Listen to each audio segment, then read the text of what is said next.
Money and Me on Your Money, only on Money FM 89.3. We're doing something a little different today here on Money and Me, looking at the life story of an 83-year-old who, I have to say, this has to be the most fantastic book launch I've ever heard of. He gifted $24 million in an endowment gift to the Singapore Institute of Technology. That's what happened when executive chairman of listed global property giant City Developments Limited, together with CDL, that's what happened on book launch. Around the book launch, I understand this fantastic donation meant to be a gift for future talent in the industry. He said writing this biography was one of the greatest feats of his career. In fact, more difficult than building any business. So what lessons on growing a huge empire and money can we get from reading this book? We're going to find out with the Singapore Literature Prize winner, best-selling author Peh Shing Huei. How are you? Wonderful, Michelle. Good morning, everyone. So, Kwek Leng Beng says this was more difficult than building any business. What did you put him through? I can see why he said that, and it wasn't easy for me too, just to be sure, I think that before I began on this book project with him, I did not know the man. But after sitting through a few interviews with him, then I realized that he's not much of a talker, not really someone who enjoys being grilled by a panel of journalists or writers about his life, having to look back all the way back. You talk about 83 years, all the way back to his childhood, about his been through. Not something he's most comfortable with, and I could detect that discomfort. And so when he eventually said that this is most challenging for him, I'm not surprised at all. So how did this come about then? Because usually if you want a biography out there, this means a lot of talking. I'm not sure if that's what he thought it would entail. Perhaps he had this idea that I would just maybe do some research into his life and then talk to some other people, Fair and then enough. presto, a book will appear. But when I told him that, hey, Mr. Kwek, I'm going to need you to sit down with me over quite a few sessions and we're going to go in depth. Well, credit to the man, he may not be very comfortable with it, but still he went through with it. I said at the book launch that you just referenced earlier, that only when interviewing him that I realized that one of his favorite sayings at work is work hard, talk less, do more. And man, really, he's not much to talk. He really doesn't want to talk much, So a lot of emphasis on work, but still, well done to the man. So you were here, my team tells me that you were here 20 minutes before this interview. I wonder if any of his traits have rubbed off on you. He's famous for his punctuality, and his father was famous for his punctuality. Apparently, if you arrived 10 minutes earlier than a meeting with Kwek Leng Beng's father, and if he happened to be there 1 minute before you, you were late. Well, first, your people told you wrong. I was here 45 minutes early. So one thing definitely rubbed off on me from Mr. Kwek Leng Beng, and it is punctuality. Because before I began on this project, his son, Sherman Kwek, gave me this wonderful advice. He said that even if you're early, but you're somehow later than the chairman, you're considered late. So make sure you're very, very early. And so most of our interviews with Mr. Kwek began at about 4 p.m. Mm-hmm. And he would usually be there by 3:30. So I made sure I was there by 3:15. Yeah, I'm not kidding you. Of course. Yeah. So which is why I'm 45 minutes early for this 10 o'clock slot. By 9:15, I was already at SPH lobby. Special. Yeah, I'm glad some things have rubbed off. I mean, it's a great thing to have, and also shares a little bit of his attitude towards time, right? Did he talk at all? And we know that his dad was famously punctual as well. Did he talk about his difficult relationship with his dad? Was that an area you could get into quite easily? Yeah, that was really one of the big revelations of the book, his relationship with his father. I think for my generation, I think we're more familiar with Kwek Leng Beng, less so with his father, Kwek Hong Peng, even though Kwek Hong Peng really was the one who built up Hong Leong and with that CDL. But most of us don't quite know the man who passed away, if I'm not wrong, in 1994. So it's already been quite a number of years. But Kwek Leng Beng himself was more than willing to share about his relationship with his father, and not necessarily in the most positive way. Although I must stress here that today he looked back at his dad with lots of fondness and longing. But in his early years, the father really was a tough taskmaster, the patriarch, the tauke that we might imagine a traditional Chinese businessman to be, really, really hard on this oldest boy, the man who's supposed to take over the business, including things like what time he should go to bed, how much alcohol he should consume, even the way he crossed a check. He had such exacting standards of how work should be done, and the young man just could not measure up. And so he told me that he ran away from home. To Penang? And he didn't run away from home like when he was 17 or 18. He ran away from home when he was 27. You know, he was already married, but just the relentlessness of working with the father, and he summed it up with, like, it's just boom, boom, boom, boom. You know, that's how he described it. It's just the father almost like hammering him every day. And he couldn't take it anymore. So one day after work, he came back, he told his wife, let's go. Let's pack. Ran off to Penang. No idea what that was supposed to be. No idea whether he was going to stay there for long or come back. But thankfully, persuaded by a family friend based in Penang to come back. And subsequently, kind of buried the hatchet with the father a little bit. And well, they go along, I would like to think, much better after that. Did Kwek Leng Beng come from wealth? Yes, you could say that. You know, not the kind of wealth we would associate the family today. But his father, definitely, his father was immigrant from China, came here with truly nothing, built up the company from nothing. And so I think when Kwek Leng Beng was young, I dare say the family was comfortable, perhaps maybe affluent, but not the scale that we know today. Because certainly from the 80s, 90s onwards, and especially after Mr. Kwek Leng Beng himself took on the business, he brought it to a different level altogether. So when we look at the Forbes richest list today, and Yes. we see the Kwek family there, Yes. I don't think that was the level that he and the family was at, say, in the 40s and 50s. So you mentioned Hong Leong. So Mr. Kwek, if you're listening in, my car loan is with Hong Leong Group. If you could write it off, it would really make my day. Nice try, Michelle. Nice try. If you don't ask, you never get. Did you get a sense of how his early relationship with the family impacted his approach to business or wealth? Very much so.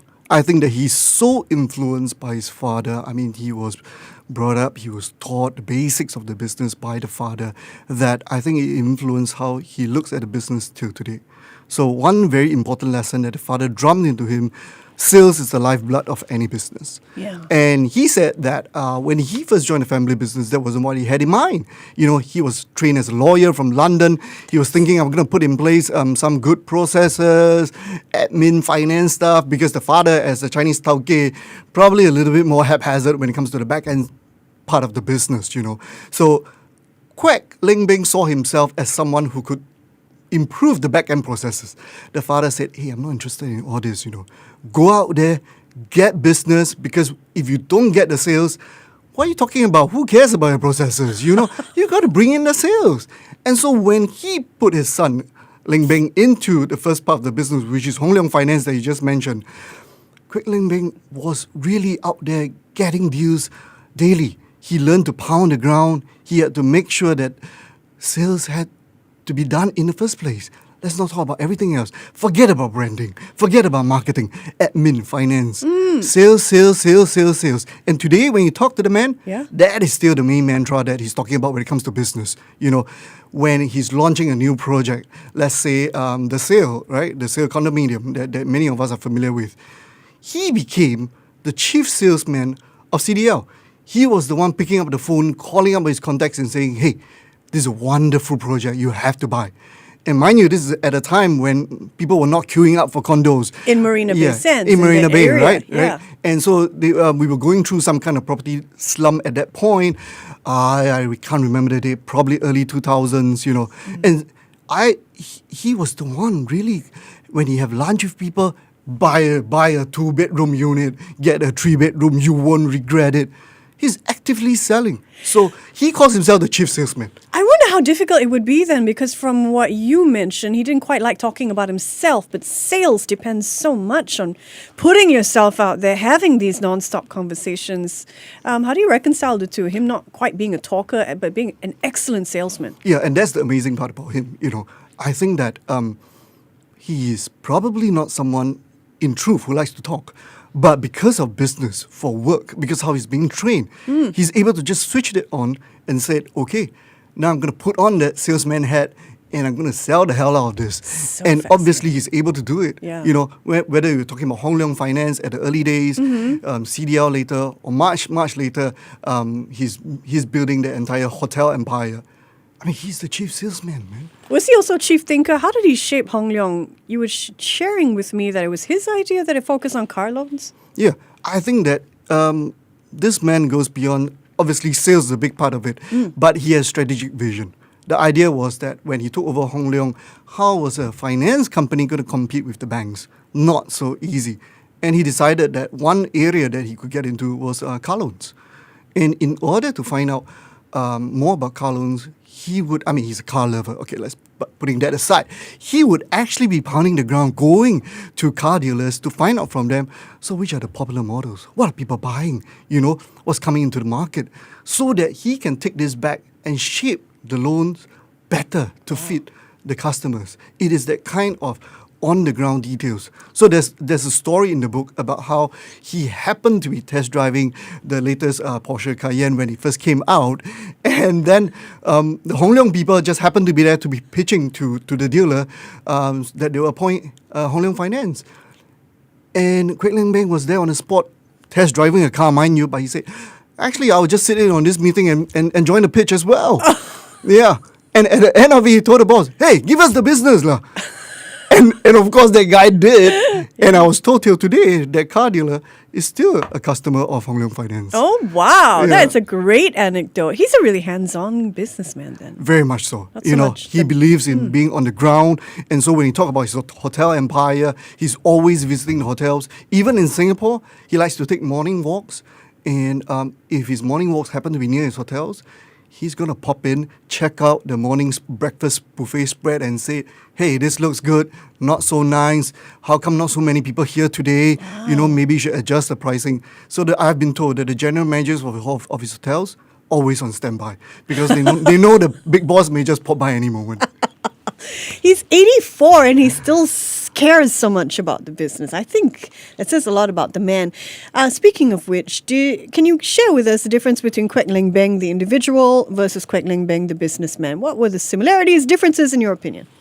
I think that there are quite a bit of similarities. Kwek Leng Beng, the man, when you meet him, is famous, or I should say infamous, for not making small talk at all. Meaning that when you sit down, there's no hello, how are you, what's the traffic light, what have you been up to? No. It's just you sit down and let's get to business right away. And I've been told that Kwek Leng Beng, the businessman, is similar, right?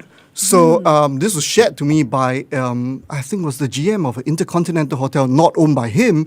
And he said that when Kwek Leng Beng stepped into the lobby and he greeted him, hi, good morning, Mr. Kwek. And straight away he asked him, how much do you spend building this hotel? What is your room rate now?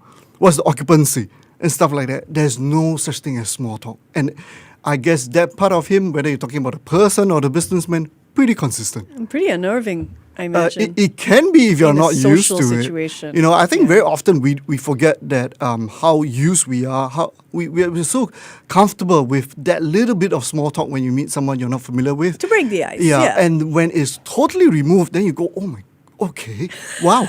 Yeah, that's a little bit stuck, you know. Yeah. See a snazzy dresser? I saw an interview and he was wearing purple, and I thought, people think of him as low key. You don't know much about the man.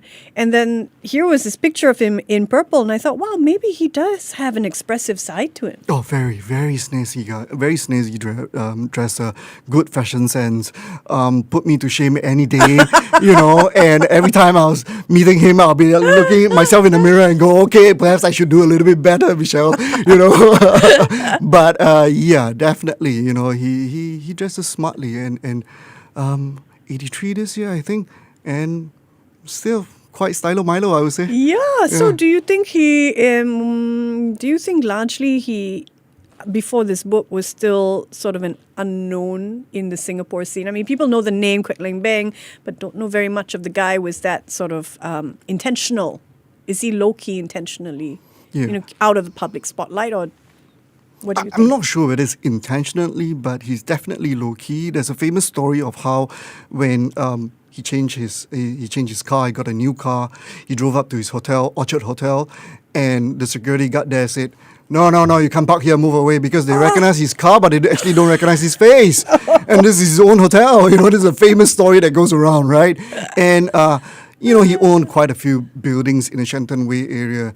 And in his younger days, he would just be hopping between meetings in these buildings, and no one would stop him. He could just pretty much go about his life rather unmolested, even till today he could go restaurants or anywhere else. And and I asked him, do people stop you for an autograph or a photo? And he said, almost never. So I guess people know of Hong Leong, obviously. People are familiar with city development and their properties and their hotels, whatnot. But less so of the man, which I think that's what makes this book interesting, exciting, right? That you know of all these brands, but now let me tell you about the man behind it and his motivations, about his decisions that made all these brands possible. Yeah. So his dad was a second generation. Or his dad was first generation. First generation. Yeah, So he's second generation.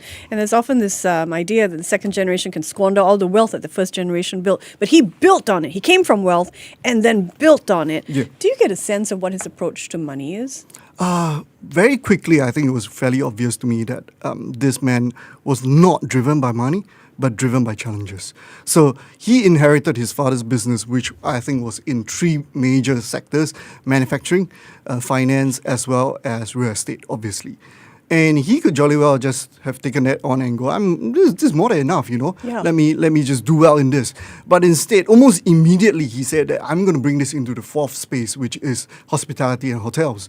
And at that point, they own a few hotels, not that many.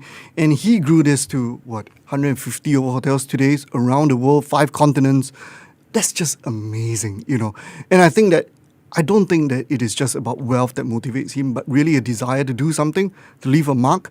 And I think being a disciple of his dad, very much so that he wants to show that, hey, not only did I do a good job holding on to it, I built on it, I expanded on it.